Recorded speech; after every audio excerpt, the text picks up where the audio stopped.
फरफूरी नगर में एक दिन बहुत अजीब बात हुई। मोटू की प्लेट में रखे समोसे अचानक गायब होने लगे। मोटू चीखा, अरे पतलू, मेरे समोसे खुद ही चलकर कहाँ जा रहे हैं?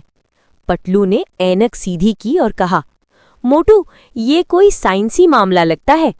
अचानक डॉक्टर झटका आया और बोला, मैंने एक समोसा खींचने वाली मशीन बनाई है। मोटू खुश हो गया, वाह, फिर तो सब समोसे मेरे होंगे।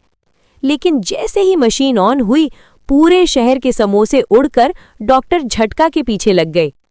इंस्पेक्टर चल सिंह दौड़ता हुआ आया, अरे मेरे हाथ में भी समोसा क्यों आ गया?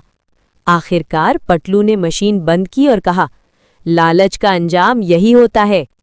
मोटू ने शर्मिंदा होकर कहा, ठीक है पतलू, आधे समोसे सबके। सब हंस पड़े और फरफूरी नगर में फिर से खुशी लौट आई।